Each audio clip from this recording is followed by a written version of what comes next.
శ్రీమాత్రే నమః. అమ్మతో ప్రయాణానికి స్వాగతం. అందరికీ అమ్మవారి ఆశీస్సులు ఉండాలని మనస్ఫూర్తిగా ఆ తల్లిని వేడుకుంటూ, ఈరోజు వైశాఖ మాసపు గురువారం, పైగా వైశాఖ అమావాస్య, అలాగే శని జయంతి. సూర్య భగవానుడికి ఆయన సతి అయినటువంటి ఛాయాదేవికి కలిగినటువంటి సంతానమే శని భగవానుడు. అందుకే ఆయన్ను సూర్యపుత్రుడు, ఛాయాసుతుడు అని పిలుస్తాం.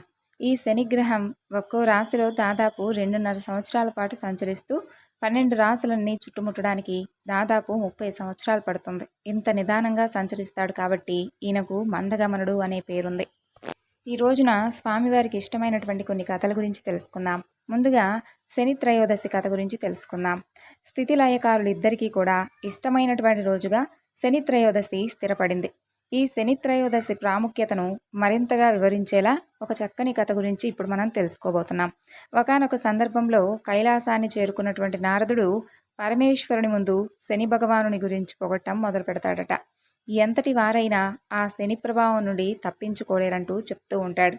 ఆ మాటలను విన్నటువంటి పరమేశ్వరుడు బాగా విపరీతమైనటువంటి కోపంతో మండిపడతాడు. శని ప్రభావం ఎవరి మీద ఉన్నా లేకున్నా నా మీద మాత్రం పనిచేయదు నారదా అంటూ హూంకరిస్తాడు.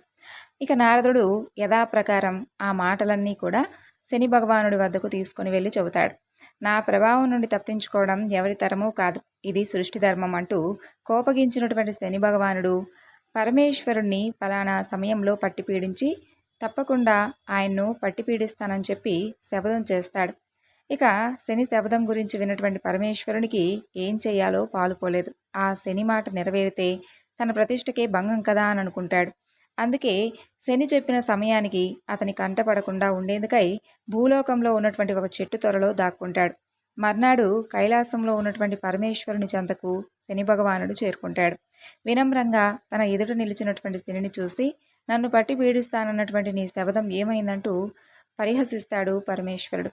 దానికి శనిదేవుడు, ప్రభు, ఈ ముల్లోకాలకు లయకారుడవైనటువంటి నువ్వు పోయి ఆ చెట్టు త్వరలో దాక్కున్నావే, మరి అది నా ప్రభావం కాదంటారా? దీన్ని శని పట్టడం అనరా అని అంటాడు చిరునవ్వుతో. శనిదేవుని మాటలు విన్నటువంటి పరమేశ్వరునికి విషయం అర్థమవుతుంది. ఈ రోజు నుండి శని త్రయోదశి నాడు ఎవరైతే నిన్ను అర్చిస్తారో వారు నీ అనుగ్రహంతో పాటుగా నా అభయానికి కూడా పాత్రులవుతారు.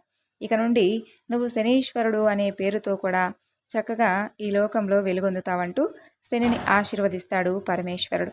అప్పటి నుండి త్రయోదశి నాడు వచ్చే శనివారం రోజున భక్తులు నువ్వుల నూనెతో శనీశ్వరుని అభిషేకించి తమని చూసి చూడనట్లుగా సాగిపోమ్మంటూ స్వామిని వేడుకుంటారు. శని నుంచి తప్పించుకునేందుకు పరమేశ్వరుడు దాక్కున్నటువంటి ఆ స్థలమే ఆంధ్రప్రదేశ్లో ఉన్నటువంటి మందపల్లి అని ఓ నమ్మకం. ఇక శని భగవానుడు తన భార్యలను ఆరాధించడం వలన ఎక్కువగా ప్రీతి చెందుతాడట. శనిదేవునికి వరుసగా ద్వాజిని, దామిని, కంకాలి, కలహప్రియ, కంటకి, తురంగి, మహిషి, అజ అనేటటువంటి 8 మంది భార్యలు ఉన్నారని చెప్పబడుతుంది పురాణాలు. మరి శనిదేవుణ్ణి పూజించే ముందుగా అతని భార్యల పేర్లను కూడా తలుచుకుంటే స్వామివారు ఎంతో ప్రీతి చెందుతారట. ఇక శనివారం రోజైతే వారి పేర్ల మీద పూజలు చేయడం ఇంకా అత్యంత ఉపయోగకరంగా ఉంటుందని తెలుపబడింది.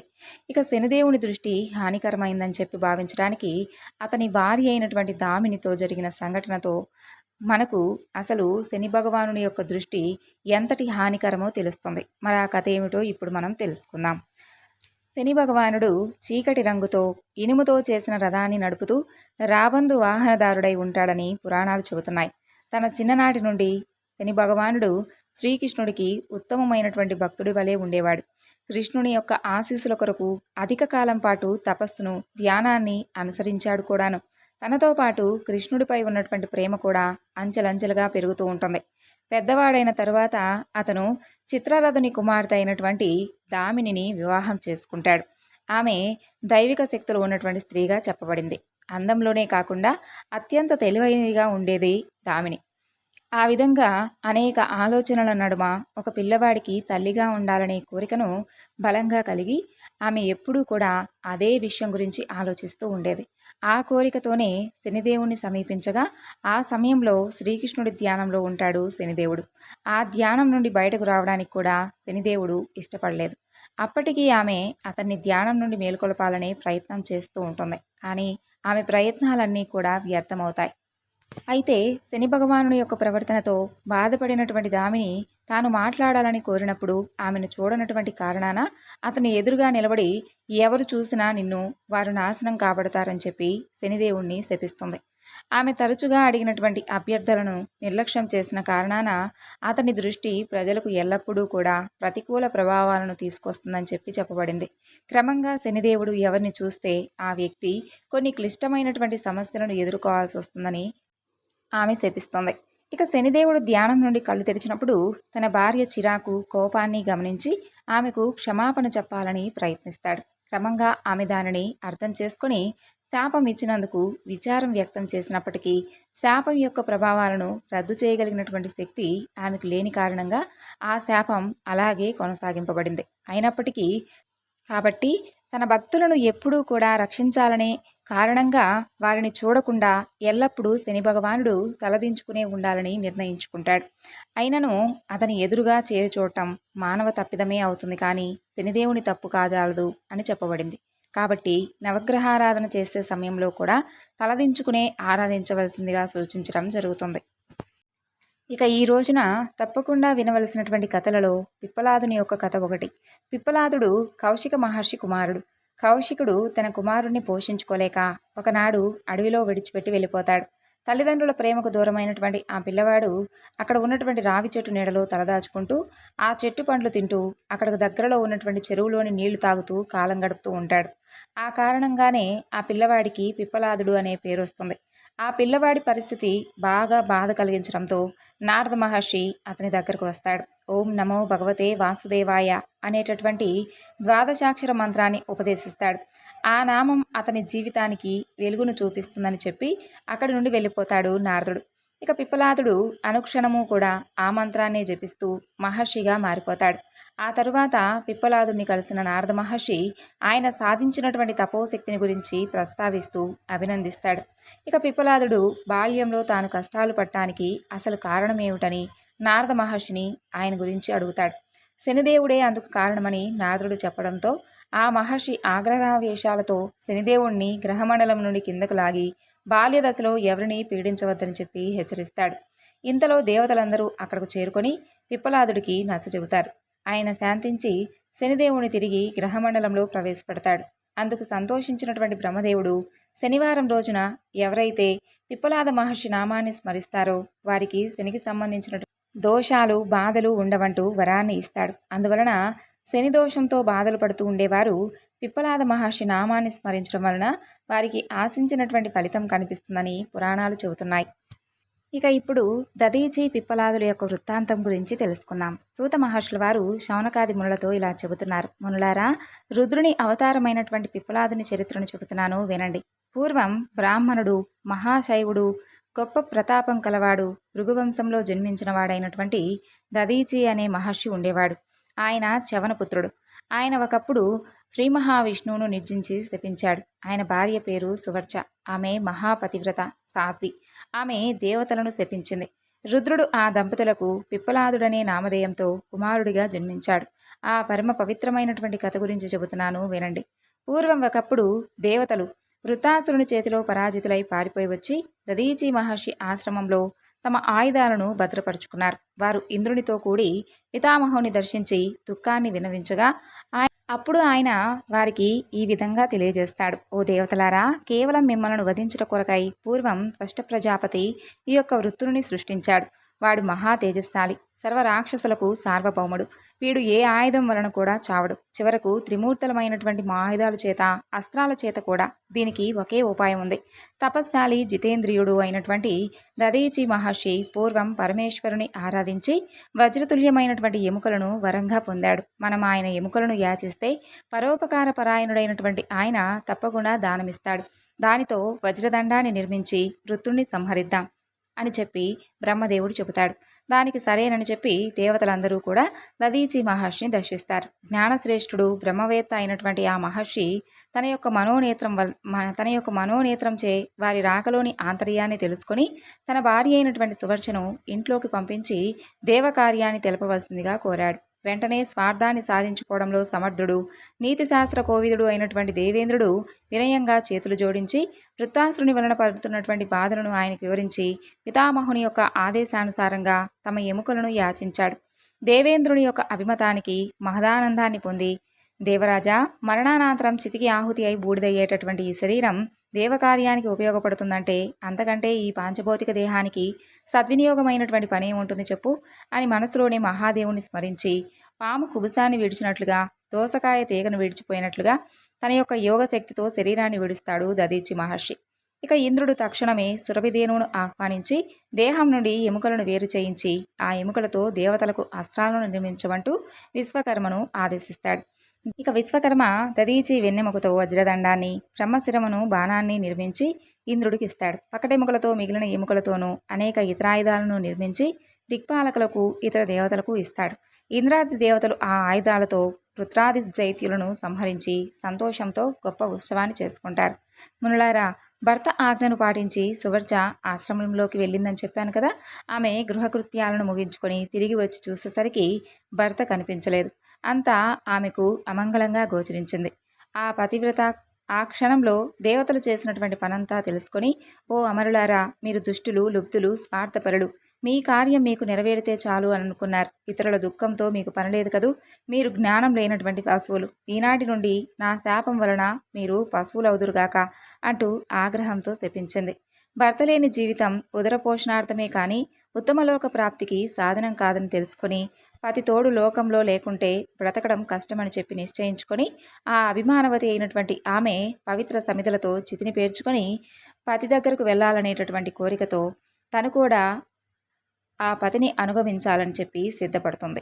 అప్పుడు శివప్రేరితమై ఆకాశవాణి ఇలా వినిపిస్తుంది. ఓ దేవి, ఇలాంటి సాహసం చేయవద్దు. వేదసారమైనటువంటి నా ధార్మిక వచనాలను ఒక్కసారి విను. ఆత్మహత్య మహాపాపం. అంతేకాదు, నీ గర్భంలో బ్రహ్మతేజ సంపన్నుడైనటువంటి దదీచి మహర్షి యొక్క తేజం వృద్ధి చెందుతుంది. అఖండ తేజో విరాజమానుడైనటువంటి బాలుడు రుద్రాంశతో జన్మించబోతున్నాడు. గర్భిణి అయినటువంటి స్త్రీ ఏ ఉపాయం చేతనైనా సరే దేహాన్ని రక్షించుకోవాల్సిందిగా వేదశాస్త్రం చెబుతుంది కదా. ముందు గర్భస్థ శిశువుకు జన్మనివ్వు, తర్వాత నీ ఇష్టం. ఈ విధంగా ధర్మబోధ చేస్తుంది ఆకాశవాణి.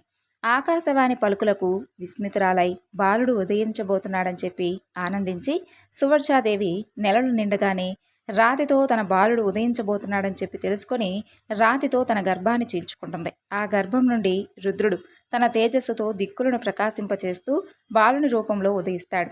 ఆ తల్లి బాలుని సుందర రూపాన్ని, దివ్య తేజస్సును, ఇతర లక్షణాలను చూసి రుద్రుడని గుర్తించి ప్రీతితో ఇలా పలుకుతుంది. ఓ పరమాత్మ, ఈ రావి చెట్టు మొదట్లో నీవు జన్మించావు.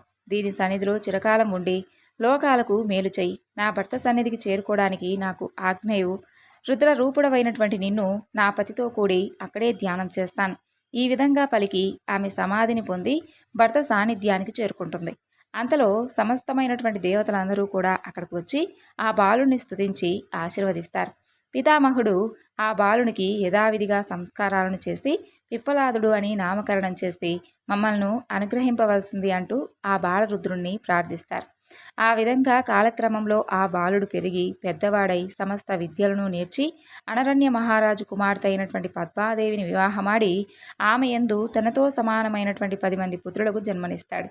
ఇక పిప్పలాదుడు లోకంలో సర్వులు అనివార్యంగా శనిబాధ పడుతూ ఉన్నాడని చెప్పి తెలుసుకొని బాలురకు కానీ బాలికలకు కానీ వారికి 16 సంవత్సరాల ప్రాయం వచ్చే వరకు మానవులకు శనిబాధలు లేకుండా శనిని శాసించి మహోపకారం చేశాడు.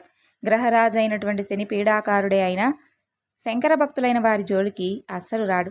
గాది, కౌశికుడు, పిప్పలాదుడు ఈ 3 మహర్షులను ఎవరైతే స్మరిస్తూ ఉంటారో వారికి ఉన్నటువంటి శనిబాధలన్నీ కూడా నిస్సందేహంగా తొలగిపోతాయి. శనిపీడ ఒక్కటే కాదు, అన్ని గ్రహాల దోషాలు తొలగిపోతాయి. ఇది దదీచి పిప్పలాదుని యొక్క వృత్తాంతం. ఈరోజు తప్పకుండా వినవలసినటువంటి కథల్లో ఈ కథ ఒకటి. ఇక ఇప్పుడు పద్మా పిప్పలాదుని యొక్క చరిత్ర గురించి తెలుసుకుందాం. ఒక రోజున పిప్పలాద మహర్షి లోక సంచారంలో ఒక గంధర్వుడు గంధర్వ స్త్రీలతో కూడి వనవిహారం చేసి జనకేలి పచరిస్తూ ఉండగా చూసి కామమోహితుడవుతాడు. అప్పటి నుండి మనసును తపస్సు మీద లగ్నం చేయలేక వివాహం చేసుకోవాలనే నిర్ణయానికి వస్తాడు. ఆ విధంగా ఒక రోజున పుష్పభద్రా నదిలో స్నానం చేస్తూ ఉన్నటువంటి పద్మ అనేటటువంటి యవనవతి అయినటువంటి సుందరాంగిని చూస్తాడు. అతనిలో ఉన్నటువంటి కోరిక అధికమై సమీపంలో ఉన్నటువంటి చెలికత్తెలను వివరాలు అడుగుతాడు. వారు ఆమె అనరణ్యుని కుమార్తె అయినటువంటి పద్మ అని, అనేక మంది రాజకుమారులు ఆమెను పెళ్లి చేసుకోవాలని ఉవ్విళ్ళూరుతున్నారని ఆయనతో చెబుతారు. వెంటనే పిప్పలాదుడు శివపూజ చేసి రాజసభకు వెళ్ళి సన్మానాలు అందుకొని అతిథి పూజలో భాగంగా రాకుమార్తె అయినటువంటి పద్మను భార్యగా తనకిచ్చి వివాహం జరిపించమని కోరాడు. ఇవ్వకుంటే నీ ఐశ్వర్యాన్ని క్షణంలో భస్మం చేసేస్తానని చెబుతాడు. ఆ ముని తేజస్సుకు అక్కడ వారందరూ కూడా భయభ్రాంతులవుతారు. వృద్ధుడైనటువంటి పిప్పలాదునికి సుకుమారి సుందరి అయినటువంటి ఆ రాకుమార్తెను భార్యగా ఇవ్వడం ఇష్టం లేక రాజకుటుంబం అంతా రోధిస్తుంది. దిక్కుతోచక రాజగురువును రాజపురోహితుణ్ణి పిలిపించి విషయాన్ని ఆయనకు చెప్పి కర్తవ్యోపదేశం చేయవలసిందిగా కోరుతారు. వారిద్దరూ కూడా రాజుతో, ఓ రాజా, ఒకరికొరకై సర్వనాశనం అయ్యే సందర్భంలో వాడిని విడిచి సర్వమును రక్షించుకోవాలి కదా, ఇది వేదధర్మం అంటూ హితవు చెబుతారు. వేద విధులైనటువంటి ఆ బ్రాహ్మణులు చెప్పిన తర్వాత అనరణ్యుడు తన కుమార్తె అయినటువంటి పద్మను అలంకరించి ఆ మహర్షికిచ్చి వివాహం జరిపి తన కుటుంబాన్ని, సంపదను, రాత్యాన్ని రక్షించుకుంటాడు. ఇక ఆ తరువాత పిప్పలాదుడు పద్మను అరణ్యంలోకి తన ఆశ్రమానికి తీసుకుని వెళతాడు. ఆ ముని జపతపాలకు, ధ్యానానికి, ధర్మానుష్ఠానానికి, తపస్సుకు అవసరమైనటువంటి పరిచర్యలను, సేవలను చేస్తూ త్రికరణ శుద్ధిగా భర్తనే సేవిస్తూ ఆయనకు ఎలాంటి లోటు రాకుండా ఆశ్రమ జీవనం సాగిస్తూ ఉంటుంది పద్మ. భర్త మనసెరిగి మసులుకుంటూ ఉండేది. అన్యోన్యంగా ఆనందంగా ఉంటూ ఉండేవారు వారిద్దరు. అలా ఉండగా ఒక రోజున పద్మ గంగానదిలో స్నానం చేసి నీళ్లను పిండినటువంటి తడిచీరను కట్టుకొని నీల కడవను నెత్తిన పెట్టుకొని ఆశ్రమానికి తిరిగి వస్తూ ఉండగా మార్గమధ్యంలో ధర్మప్రభుడు నవీన యవనుడై కామదేవ సమప్రభుడై నానాలంకార భూషితుడై ఎదురు నిలిచి ఆమెతో ఇలా అంటాడు. ఓ చారు రూపిణి సుందరి, అర్ధవస్త్ర పరిధానంలో పబ్బుల చాటున చందమామలా మెరిసిపోతున్న నువ్వెవరు? జారిపడుతూ ఉన్నటువంటి నీటి బిందువులతో కూడి స్నానం చేసినటువంటి నీ కురులు చక్కగా ఉన్నాయి. నీ పేరులో ఏ అక్షరాలు సార్థక్యాన్ని పొందాయో తెలియదు, కానీ నిన్ను కన్న తల్లిదండ్రులు నిజంగా ధన్యులే.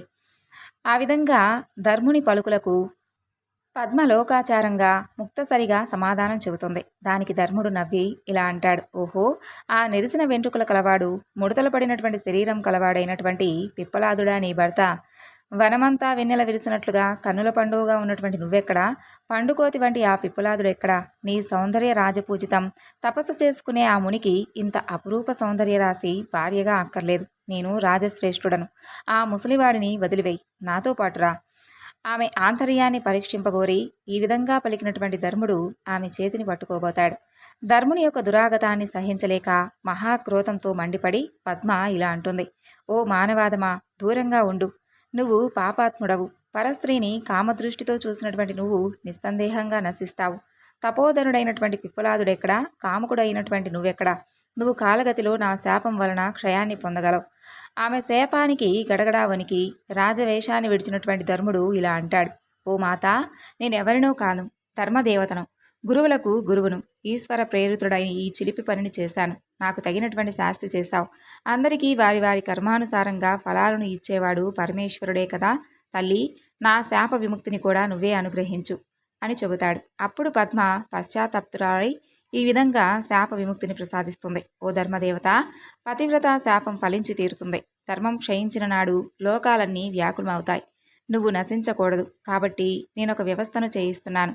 నువ్వు సత్యయుగంలో చక్కగా పరిపూర్ణంగా విరాజిల్లుతావు. తరువాత త్రేత, ద్వాపర, కలియుగాలలో ఒక్కొక్క పాదం చొప్పున క్షయిస్తూ కలియుగాంతానికి అమావాస్య చంద్రులలా కానరావు.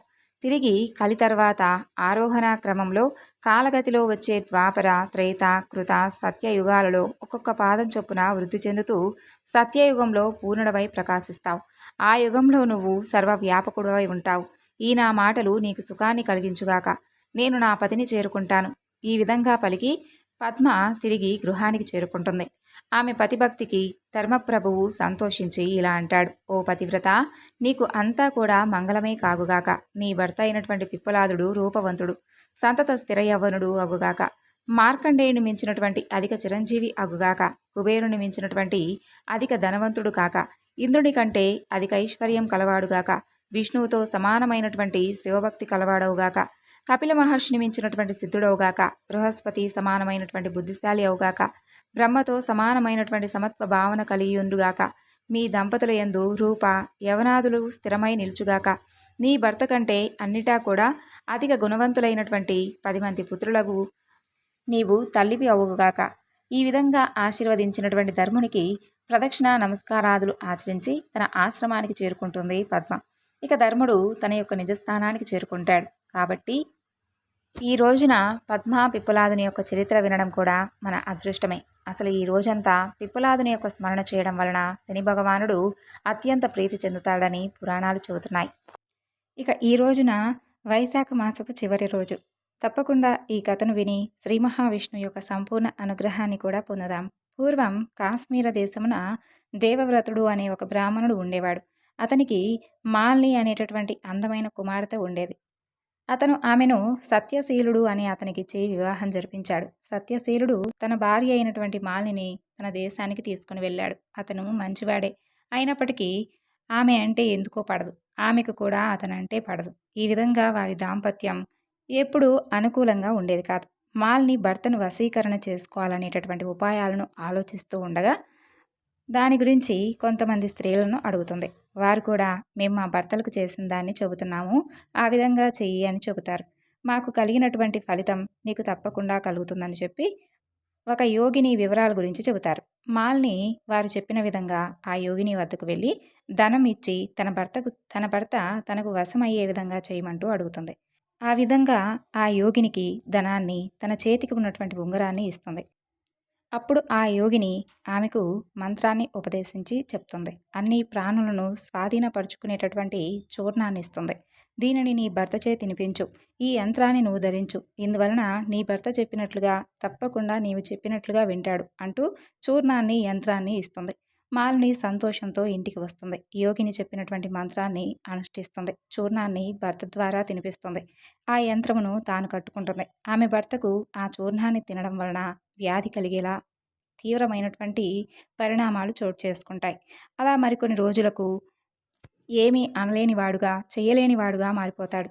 చివరికి ఆమె భర్త మరణించినచో తాను అలంకారాలను విడవలసి వచ్చినేమని చెప్పి బాధపడుతుంది. మరలా యోగిని వద్దకు వెళుతుంది. ఆమె ఇచ్చిన దానిని భర్త ద్వారా తినిపిస్తుంది.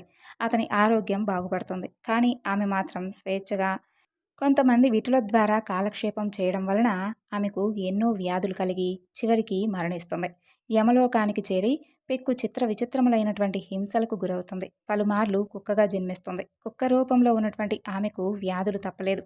ఆ విధంగా సౌరవీర దేశమున పద్మబంధు అనేటటువంటి బ్రాహ్మణుని ఇంట పనిచేసేటటువంటి దాసి గృహమందు కుక్కగా పుడుతుంది.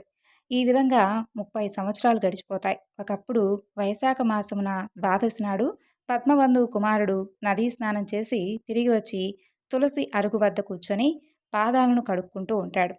అక్కడ సూర్యోదయానికి ముందే వచ్చినటువంటి దాసితో పాటు తనతో పాటు వచ్చినటువంటి కుక్క తులసి అరుగు కింద పడుకొని ఉంటుంది.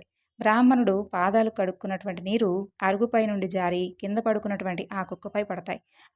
ఆ యొక్క పవిత్ర జలస్పర్శ చేత కుక్కకు పూర్వజన్మ శృతి కలుగుతుంది. తాను చేసినటువంటి పాపాలకు పశ్చాత్తాపం పొందుతుంది. ఆ విధంగా తాను చేసినటువంటి దోషాలన్నింటినీ కూడా చెప్పి, విప్రోత్తమ, దీనురాలైనటువంటి నాపై దయ ఉంచి వైశాఖ శుద్ధ ద్వాదశి నాడు చేసినటువంటి పుణ్యకార్యాలను పుణ్యఫలాలను నాకు దారపోసి నన్ను రక్షించండి అంటూ బహువిధాలుగా వేడుకుంటుంది. ఆ విధంగా కుక్క మాట్లాడటం ఏమిటా అని చెప్పి ఆశ్చర్యపడినటువంటి ఆ బ్రాహ్మణుడు అది చేసినటువంటి పాపాలన్నీ విని తాను ద్వాదశి నాడు చేసినటువంటి ప్రాతకాల నదీ స్నానము, పూజ, కథాశ్రవణము, జపము, తపము, హోమము, అలాగే ఉపవాసము ఇలా మున్నగు పుణ్యఫలమంతా కూడా ఆ యొక్క కుక్కకు ఇచ్చేందుకు అంగీకరించలేదు. కుక్క రూపమున ఉన్నటువంటి మాలిని మరలా పెక్కు విధాలుగా దీనురాలై ప్రార్థిస్తుంది. అప్పుడు ఆ బ్రాహ్మణుడు అయినప్పటికీ కూడా అంగీకరించలేదు. అప్పుడు ఆ కుక్క దీనంగా, దయాశాలి పద్మబంధు, నన్ను కాస్త దయచూడు. గృహస్థు తను పోషింపదగిన వారిని రక్షించుట ధర్మం అంటారు కదా. నీచులు, కాకులు, కుక్కలు ఆ ఇంట్లోని బల్లులను ఉచ్చిష్టములను తినట చేత వానికి పోషములై రక్షింపదగిన ఉన్నవి. కాబట్టి నేను నీకు పౌషరాలను, రక్షింపదగిన దానను. కాబట్టి జగత్కర్త అయినటువంటి యజమాని అయినటువంటి శ్రీ మహావిష్ణువుకు మనం పోషులమై రక్షింపదగిన వారమైనట్లుగా నేను కూడా నీచే రక్షింపబడిన దాన్ని బహువిధాలుగా నేను ప్రార్థించి మరీ అడుగుతున్నాను. పద్మబంధు దాని మాటలను విని వెలుపలకు వచ్చి ఏమి చెయ్యాలి అంటూ తన పుత్రుని అడుగుతాడు. పుత్రుడు చెప్పినటువంటి వృత్తాంతాన్ని, కుక్క మాటలను విని ఆశ్చర్యపడతాడు. పుత్రుణ్ణి చూసి, నాయనా, నువ్వు విధంగా పలకరాదు. సజ్జనులు ఈ విధంగా మాట్లాడకూడదు. పాపాత్ములు తమ సౌఖ్యముల కోసమై పాపాలను చేసి అవమానితులవుతున్నారు. సజ్జనులు పరోపకారం కొరకై పాటుపడతారు. చంద్రుడు, సూర్యుడు, వాయువు, భూమి, అగ్ని, నీరు, చందనము, వృక్షములు సజ్జనులు పరోపకారమునకై మాత్రమే ఉన్నారు. వారు చేసేటటువంటి పనులన్నీ కూడా పరోపకారములే. వారి కొరకై ఏమీ ఉండదు. గమనించావా? రాక్షస సంహారముకై దదీచి దేవతలకు దయతో తన వెన్నెముకనే దానం చేశాడు. పావురాన్ని రక్షించుటకై శిబి చక్రవర్తి ఆకలి కలిగినటువంటి డేగకు తన మాంసాన్నిచ్చాడు. కాబట్టి నేను కూడా దీనురాలై అడుగుతూ ఉన్నటువంటి ఈ కుక్కను నా పుణ్య కార్యముల యొక్క ఫలమును ఇచ్చి ఉద్ధరిస్తాను అని చెబుతాడు. ఈ విధంగా పలికి తాను చేసినటువంటి పుణ్యకార్యాల ఫలాన్ని కుక్కకు దారపోసి నీవు పాపములు లేని దానివై శ్రీహరి లోకానికి పొమ్మంటూ చెబుతాడు. అతడు ఆ విధంగా పలుకుతూ ఉండగా నా కుక్క రూపమును విడిచి దివ్యాభరణ భూషితురాలైనటువంటి గొప్ప సుందరిగా నిలుస్తుంది. బ్రాహ్మణుడికి నమస్కరించి కృతజ్ఞతను తెలిపి తన కాంతితో దిక్కులను ప్రకాశింపజేస్తూ దివ్య విమానాన్ని ఎక్కి వెళ్తుంది. స్వర్గమున పెక్కు భోగాలను అనుభవించి భూలోకాన నరనారాయణ స్వరూపుడైనటువంటి దైవము నుండి పుట్టి ఊర్వశిగా ప్రసిద్ధి పొందుతుంది. ఈ విధంగా యోగులు మాత్రమే పొందేటటువంటి అగ్నివలే ప్రకాశించేటటువంటి సర్వోత్తమైనటువంటి ఎలాంటి వారికైనా ఎంతటి పుణ్యం కలిగిందో ఈ కథ ద్వారా తెలుసుకున్నాం కదా.